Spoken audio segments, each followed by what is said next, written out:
Este es el canal de la libertad, el de la justicia y la paz de nuestro pueblo, la señal de las leyes y la transparencia, Ventana de la Verdad, por la Venezuela que todos queremos, Capitolio TV. Gracias, presidente, Junta Directiva, diputados, Venezuela. Teniendo presente que en este siglo millones de niños, mujeres y hombres han sido víctimas de atrocidades que desafían la imaginación y conmueven profundamente la conciencia de la humanidad, reconociendo que esos graves crímenes constituyen una amenaza para la paz, la seguridad y el bienestar de la humanidad, son dos de los considerandos que se establecen en el preámbulo que creó y se constituyó como el Estatuto de Roma. Un estatuto que es el marco que ha permitido la construcción o la constitución de la Corte Penal Internacional. Un estatuto que desde julio de 1998 ha emprendido una nueva lucha en materia internacional para el desarrollo de sistemas de protección de los derechos humanos de todos los ciudadanos del mundo.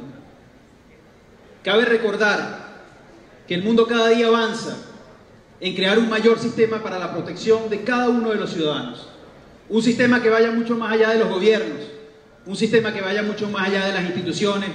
y que considere al hombre como un ser humano libre y un ser humano con garantías plenas en cualquier sitio donde esté en el mundo. Cabe recordar que este Estatuto de Roma nació bajo el amparo de dos grandes eventos que se constituyeron en los años 90 y que fueron de los más bochornosos para la humanidad, como lo es los genocidios de la ex Yugoslavia y los genocidios de Ruanda. Un Estatuto de Roma que además Venezuela ratificó, no solamente en julio de 1998, sino que lo ratificó, en julio del 2002, y por tanto ese estatuto, ese organismo jurídico, ese instrumento jurídico que crea la Corte Penal Internacional, hoy, según el artículo 153 de la Constitución, de nuestra Constitución, hoy es ley para todos los venezolanos. Es por eso que lo que está sucediendo hoy, de una iniciativa que además es histórica, una iniciativa de 7 naciones, empezando por 6 naciones americanas, que llevaron con sus gobiernos una petición muy expresa a la Corte Penal Internacional y especialmente a la fiscal. Le pidieron que inicie una investigación sobre la comisión de crímenes de lesa humanidad que habría tenido lugar en Venezuela bajo el gobierno del presidente Nicolás Maduro a partir del 12 de febrero de 2014. Y lo primero que tenemos que señalar en esta Asamblea Nacional es que es inédito que 6 naciones inicialmente se conjuguen, 6 gobiernos, para imponer o para solicitar una acción de la Corte Penal Internacional. Nunca en la historia de la Constitución de la Corte Penal Internacional más de 2 naciones, más de 2 gobiernos se habían unido para permitir o para exigir la acción inmediata de esta Corte. Ha pasado en otras oportunidades, por cierto, donde gobiernos han solicitado investigaciones contra estos gobiernos, pero primera vez en la historia de la Corte que 6 naciones, a entender las primeras de ellas, Argentina, Canadá, Chile, Perú, Colombia y Paraguay, se unen para pedirle a la Corte Penal que vele por los intereses y los derechos humanos de todos y cada uno de los venezolanos. Y esta petición no nace de forma gratuita ni de forma alegre. Esta petición nace, como lo decían mis colegas, producto de enormes informes y de 3 informes que revelan claramente la dramática situación que está viviendo Venezuela. El informe del Alto Comisionado de los Derechos Humanos, emanado en el 2017, el informe del panel de expertos de la Organización de Estados Americanos, emanado en este año, así como el informe emanado con la Corte Interamericana de Derechos Humanos en el año 2017. Todos ellos reflejan de manera cruel y dura lo que está padeciendo y lo que está sufriendo el gobierno o el pueblo venezolano. Esto nos implica entonces llevar a la Asamblea Nacional un debate tan importante como este. Hoy en la Corte Penal Internacional existen 11 investigaciones oficiales y 10 exámenes preliminares, pues Venezuela está en este momento bajo el examen preliminar y es uno de esos 10 casos. Un examen preliminar que debe llevar indefectiblemente a la constitución de un caso, al avance de abrir una investigación plena por parte de este organismo para que efectivamente se logre alcanzar los derechos humanos y la protección básica de todos los venezolanos. A esta petición de 6 naciones después se le unió Francia. Francia, que no solamente es un país importante dentro de la Unión Europea, sino que es la nación que dio nacer y dio luz a los derechos y las garantías del hombre, a los derechos universales del hombre. Todo ello constituye, evidentemente, un evidente triunfo para todos los venezolanos. Porque hoy Venezuela dejó de ser un debate regional, dejó de ser un debate continental para constituirse en un debate mundial. Pues lo que está sucediendo hoy en la Corte Penal Internacional es parte de un proceso, y queremos decirle con toda confianza y con toda responsabilidad, más que confianza, responsabilidad, a todo el pueblo venezolano. Este examen preliminar y este proceso que se ha iniciado, que se ha solicitado que se inicie en la Corte Penal Internacional, seguramente será un proceso largo, seguramente será un proceso exento de cualquier tipo de presión por parte de la política regional, la política nacional, la política internacional. Seguramente será un proceso donde en varias oportunidades verán venir, decir, hablar, defenderse a quienes están hoy en el poder en Venezuela.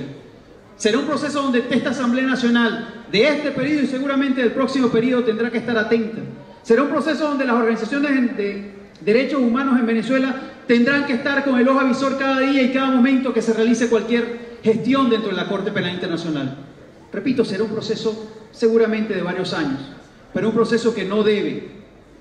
dejar de verse en Venezuela. Un proceso que tenemos la responsabilidad, todos los que creemos en los derechos humanos y todos los que creemos en una Venezuela libre, es un proceso que debemos observar y debemos permanentemente estar sobre él para atenderlo, para permitir que en Venezuela, al final de todo este desastre y toda esta pesadilla que estamos viviendo, se produzca verdadera justicia. Lo que está sucediendo en el mundo es un cambio, una revolución enorme en materia de lo que significa no solamente la soberanía de los pueblos,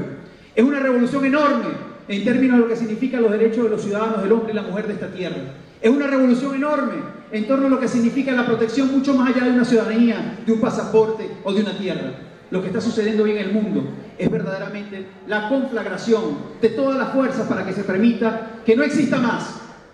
que no se permita más en ninguna parte de nuestra tierra, en ninguna parte de nuestra Venezuela, se permita que un hombre o una mujer sea pisoteado por el poder. Se permita que un hombre o una mujer sea puesto en esclavitud porque se les cercenan sus libertades. Y esta Asamblea Nacional, siendo una pequeña voz en el marco del mundo, siendo una gran voz en el marco de las instituciones del país, nuevamente quiere traer a este escenario un debate tan importante como este. Porque no se trata de la Corte Penal Internacional, no se trata de lo que diga la OEA, no se trata de lo que diga la ONU, se trata de nuestros hermanos y nuestros compatriotas venezolanos, se trata de nuestra familia, se trata del futuro de esta tierra. Por eso es que hoy queremos nuevamente elevar nuestra voz, no para exigir ni para pedir, simplemente para que Venezuela no deje de ser el punto por el cual permita a todo el mundo seguir luchando por los derechos humanos de Venezuela. Aquí hay expedientes de sobra en cada uno de los rincones de este país que permitan seguir avanzando en constituir un verdadero sistema que fortalezca los derechos humanos de todos los venezolanos, de todos los latinoamericanos y de todos los ciudadanos del mundo. Pues que sirva entonces este debate para que todo el mundo que está pendiente de Venezuela, todos los gobiernos democráticos que están al tanto de Venezuela, todos los gobiernos dictatoriales que están también viendo a Venezuela, que sirva entonces para que se permita definitivamente que esto que hoy es un examen preliminar pase a ser un procedimiento, que esto que hoy es un examen preliminar pase a ser una de las peores experiencias que sirva para el mundo tener cuenta de algo que no se debe repetir, que el poder no puede seguir siendo el arma y el instrumento de aquel que pretende callar la voz de su hermano, que el poder no puede seguir siendo la arma y el instrumento que permita destruir poco a poco las naciones en su moral, en su integridad. Esta Asamblea Nacional tiene el deber con el país, con Venezuela, no solamente de traer estos debates, tiene el deber de seguir manteniendo esta sesión, tiene el deber de seguir construyendo soluciones, tiene el deber de seguir llamando a estos 40 que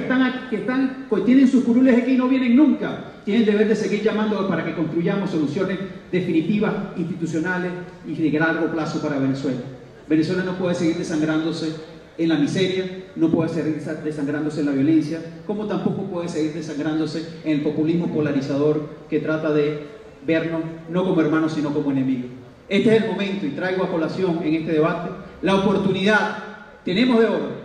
mi generación y todas las generaciones, de hacer una reflexión profunda,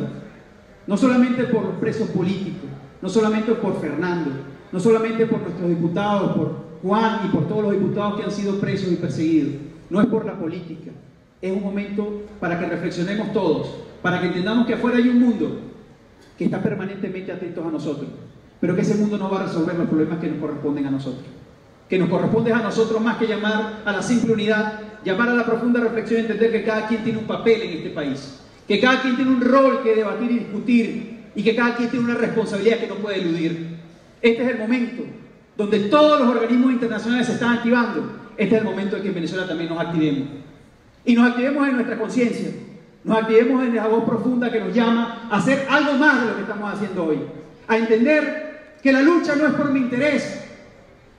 la lucha es por el interés de construir un futuro, por el interés de construir un futuro para nuestras familias y para nuestros vecinos. La lucha es porque Venezuela deje de ser una distorsión para América Latina, porque estoy seguro que este gran país, que ha sido el puntal brillante y magnífico para toda América,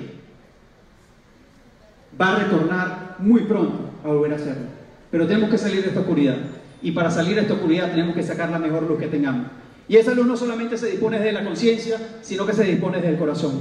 Así que vayamos, y aprovecho este debate que se está dando hoy en la Asamblea Nacional, para que entendamos que este es un momento donde el mundo nos llama, donde el mundo actúa, donde el mundo se preocupa, donde el mundo toma cartas en el asunto, pero que el mundo también espera que no haya oposiciones, y muy por el contrario, que tampoco haya mezquindad. El mundo lo que espera es una profunda reflexión que nos permita la acción, nos permita derrotar esa desesperanza que trae el miedo, y ese miedo que trae simplemente la inacción. Vamos, Venezuela, que sí se puede. Esto es un pequeño mensaje que no pretende ser el mensaje más popular, pero sí pretende ser un mensaje de reflexión. Vamos todos, porque el mundo espera y el mundo está atento para seguir llevando a la liberación de Venezuela. Eso es todo. Este es el canal de la libertad, el de la justicia y la paz de nuestro pueblo, la señal de las leyes y la transparencia, Ventana de la Verdad, por la Venezuela que todos queremos, Capitolio TV.